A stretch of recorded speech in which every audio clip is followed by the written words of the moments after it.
दोस्तों हम कंप्यूटर को देख रहे थे तो कल हमने क्या देख लिया था, इनपुट डिवाइसेस देख ली थी। आज हम देखेंगे आउटपुट डिवाइसेस। क्या देखेंगे? आउटपुट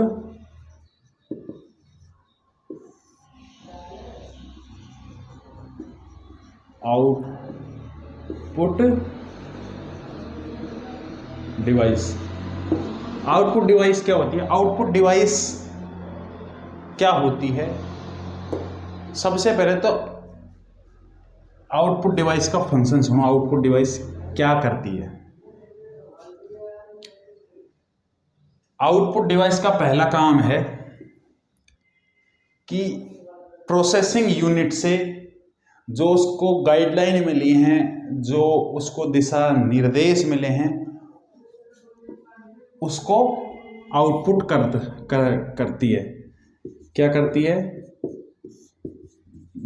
दिशा निर्देशों को आउटपुट करती है। ठीक है। दूसरा, जो इसको प्रोसेसिंग यूनिट से दिशा निर्देश मिलते हैं वो मशीन लैंग्वेज में मिलते हैं। उस मशीन लैंग्वेज को ह्यूमन लैंग्वेज में कन्वर्ट करती है। मशीन लैंग्वेज को ह्यूमन लैंग्वेज में कन्वर्ट करती है ताकि उसको आदमी या मानव आसानी से समझ सके। ठीक है। अब आउटपुट डिवाइसेस कौन कौन सी हैं? सबसे पहले मॉनिटर। ठीक है। प्रिंटर। ठीक है। स्पीकर। ठीक है। Speaker, monitor, printer, speaker, GPS. ठीक है। जीपीएस डिवाइस है ना। और इसके अलावा ओएमआर, प्रोजेक्टर है ना, एटसेट्रा। ये सब क्या है? आउटपुट डिवाइसेस हैं। Output devices. मॉनिटर क्या होता है? मॉनिटर जो कंप्यूटर की डिस्प्ले होती है ना, उसको मॉनिटर कहते हैं। प्रिंटर क्या होता है कि जो कोई पर्टिकुलर फाइल है, यदि उसको प्रिंट करवाना है तो बगल में एक मशीन लगी होती है, वहाँ से उसको प्रिंट करके निकाल लिया जाता है, हार्ड कॉपी में कन्वर्ट कर देता है। और या फिर जब फैक्स आता है तो फैक्स को भी, जो फैक्स से जो डॉक्यूमेंट आते हैं उनको भी प्रिंट करके प्रिंटर से निकाला जाता है। स्पीकर क्या होता है? यदि कोई साउंड है तो साउंड को बाहर बजाने के लिए, प्ले करने के लिए जिसका इस्तेमाल किया जाता है उसको स्पीकर कहते हैं। जीपीएस क्या होता है? जीपीएस एक्चुअल में ये एक नेविगेशन सिस्टम होता है जिसमें हमको पर्टिकुलर जो जो जगह का उसमें एड्रेस डालते हैं तो उसको वो लोकेट करके बता देता है। ओएमआर क्या होता है? ऑप्टिकल मार्क रीडर क्या होता है? जैसे कोई सर्वे वगैरह होता है ना, सर्वे वगैरह होता है तो उसमें क्या होता है कि जब बहुत सारे लोग उसमें सर्वे में पार्टिसिपेट करते हैं तो उसका आउटपुट क्या आएगा, उसका परिणाम क्या आएगा, तो उसको प्रदर्शित करने के लिए ओएमआर का इस्तेमाल किया जाता है। प्रोजेक्टर। प्रोजेक्टर क्या होता है? जब कोई प्रेजेंटेशन देनी होती है तो अब एक कंप्यूटर की छोटी डिस्प्ले है तो उस पर बहुत सारे लोग कैसे देखेंगे, तो उस डिस्प्ले को कहाँ पर क्या किया जाता है? एक बड़े पर्दे पर प्रदर्शित कर दिया जाता है, तो उसे प्रोजेक्टर कहते हैं। ठीक है। तो आउटपुट डिवाइसेस ये क्या करता है? दिशा निर्देशों को आउटपुट करता है और ये मशीन लैंग्वेज को ह्यूमन लैंग्वेज में कन्वर्ट करता है। एग्जांपल क्या हो गए? Monitor, printer, speaker, GPS, OMR, projector etcetera. ठीक। अगला देखते हैं। वो क्या है? सीपीयू।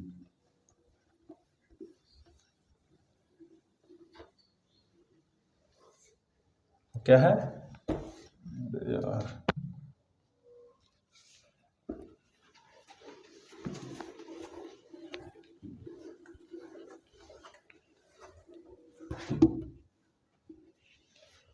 वो क्या होता है?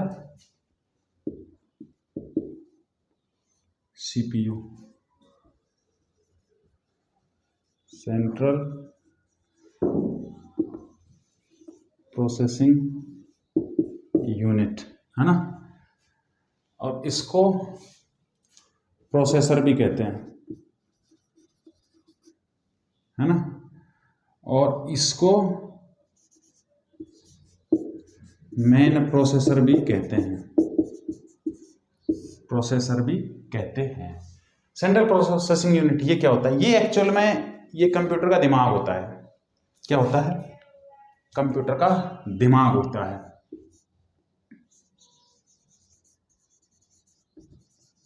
ये कंप्यूटर का ब्रेन होता है ना। अब आपको इस चीज का पता है, ह्यूमन ब्रेन क्या क्या काम करता है? ह्यूमन ब्रेन कौन कौन से काम करता है? कोई भी इंफॉर्मेशन को लेता है, ग्रहण करता है, सूचनाओं को लेता है,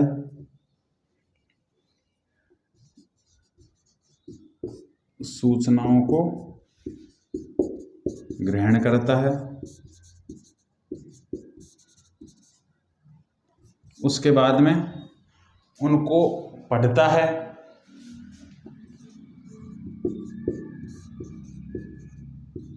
उसके बाद में फिर रिएक्ट करता है,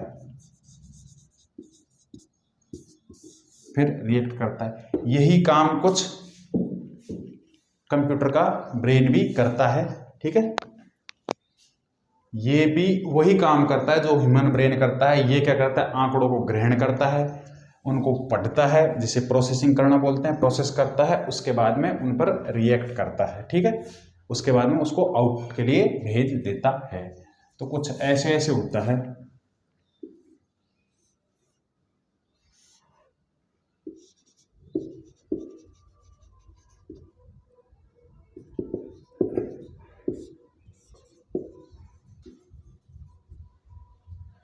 इनपुट दिया, सीपीयू में गया, आउटपुट के तौर पर निकल गया। ठीक है, अब ये है ना, इसको प्रोसेसर बोलते हैं। अब माइक्रो कंप्यूटर होता है ना, माइक्रो कंप्यूटर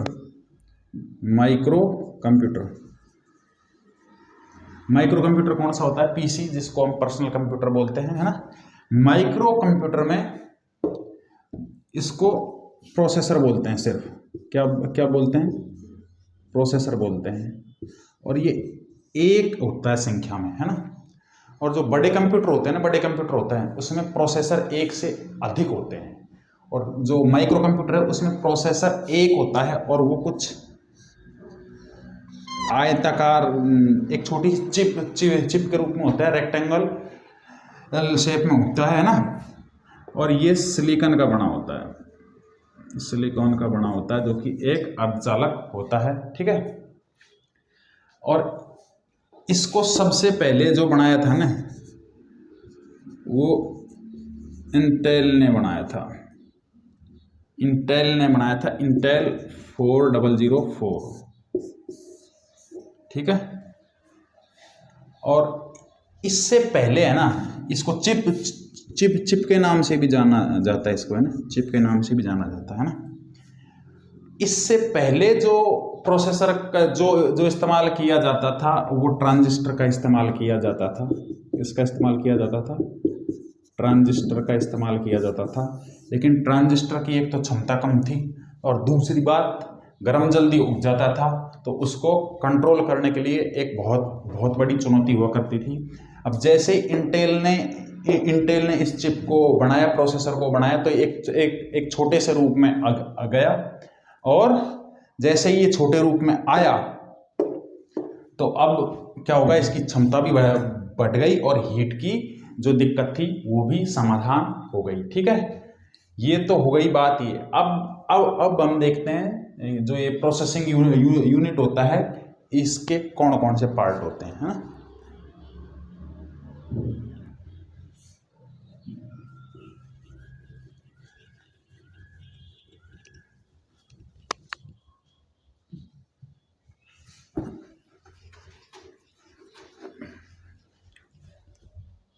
प्रोसेसिंग यूनिट होती है ना, प्रोसेसिंग यूनिट होती है, इसके 3 पार्ट होते हैं। एक तो होता है सीयू,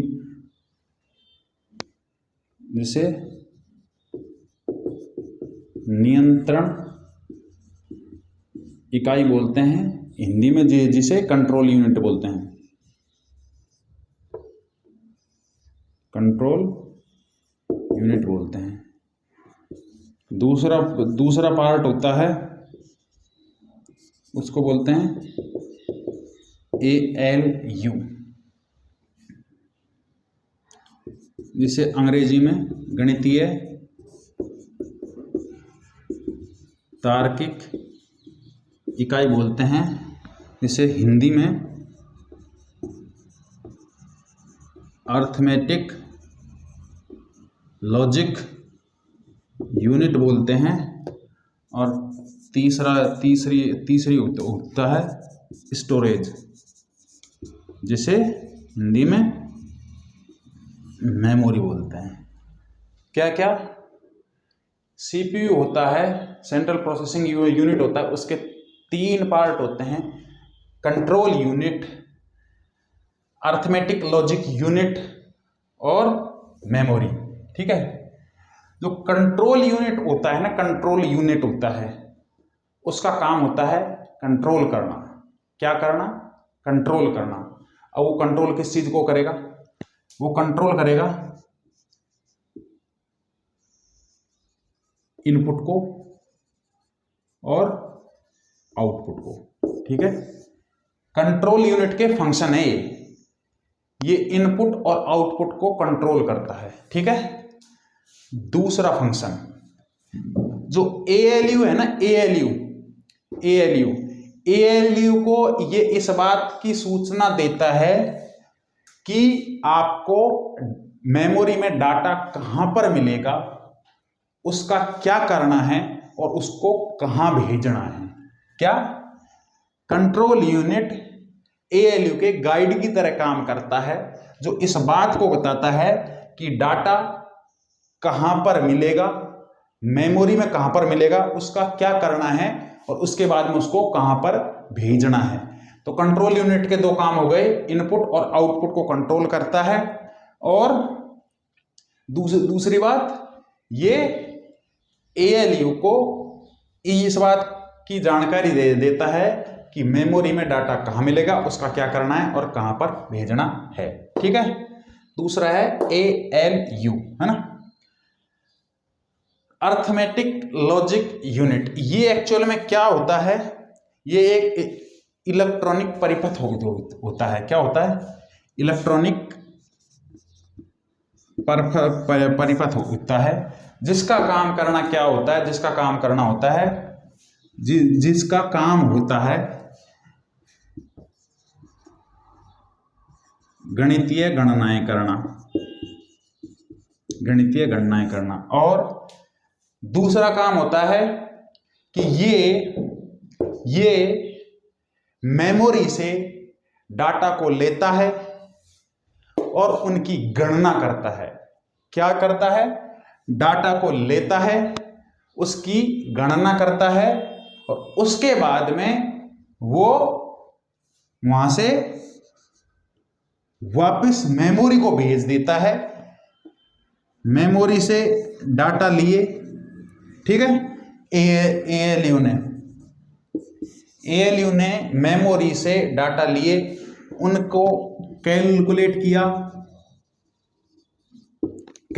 किया और वापस मेमोरी के पास भेज दिया। अब यहां से इसको आउटपुट के लिए भेज दिया जाएगा। समझ में आई बात? तो क्या क्या हुआ? CPU का जो पहला भाग है वो होता है CU, जिसे कंट्रोल यूनिट या नियंत्रण इकाई कहा जाता है। ये इनपुट और आउटपुट पर कंट्रोल करते हैं। इसके अलावा ALU को इस बात के लिए गाइड करते हैं कि मेमोरी में कहाँ डाटा मिलेगा, उसका क्या करना है और वापस कहाँ भेजना है। ठीक है, दूसरा ALU है, ALU जिसे अर्थमेटिक लॉजिक यूनिट कहते हैं। ये एक इलेक्ट्रॉनिक परिपथ होता है और इसका काम लॉजिकल ऑपरेशंस करना और गणितीय गणनाएं करना होता है। इसके अलावा इसका दूसरा काम होता है कि ये मेमोरी से डाटा लेता है, उनकी गणना करता है और वापस मेमोरी को भेज देता है और वहाँ से आउटपुट के लिए भेज दिया जाता है। और सीपीयू है जो इसको सेंट्रल प्रोसेसिंग यूनिट भी बोलते हैं। इसकी फुल फॉर्म जरूर ध्यान रखना। इसको कंप्यूटर का ब्रेन भी कहते हैं, इसको प्रोसेसर भी कहते हैं। और जो फर्स्ट प्रोसेसर बनाया था वो इंटेल ने बनाया था, 70 के दशक में बनाया था, है ना। और ये सिलिकॉन का बना होता है ना। इसको चिप भी बोलते हैं, ठीक है। और इसमें इसका जो पूर्ववर्ती जो मशीन है, जो इससे पूर्व जो इस्तेमाल किया जाता था, प्रोसेसर से पहले जो इस्तेमाल किया जाता था, वो ट्रांजिस्टर्स का इस्तेमाल किया जाता था, ठीक है। और एक बात और ध्यान रखना, जो ALU है ना, ALU में भी दो पोर्शन होते हैं, है ना। इसके भी दो सब पार्ट होते हैं, एक तो होता है रजिस्टर और एक होता है एक्यूमुलेटर।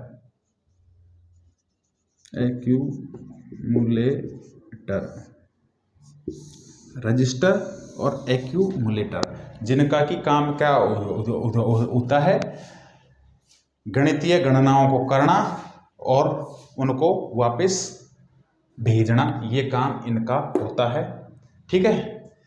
अब तीसरा आता है मेमोरी, है ना। मेमोरी क्या होता है, ये एक्चुअल में कंप्यूटर का होता है जो स्टोरेज हाउस होता है, और ये इसकी याददाश्त बोल सकते हैं, कंप्यूटर की याददाश्त, है ना। ये कंप्यूटर की याददाश्त होती है। मेमोरी अपने आप में बहुत बड़ा टॉपिक है और यहाँ से सवाल आते हैं, इसलिए आज के लेक्चर में तो हम यहाँ तक ही देखें। कल का पूरा लेक्चर होगा जो कंप्यूटर की मेमोरी पर बेस्ड होगा। तो आई होप आपको ये काफ़ी कुछ समझ में आया होगा। यदि आपको ये पसंद आया है तो इसे लाइक करें, यदि कोई क्वेरी है तो कमेंट करें। Stay tuned, see you tomorrow.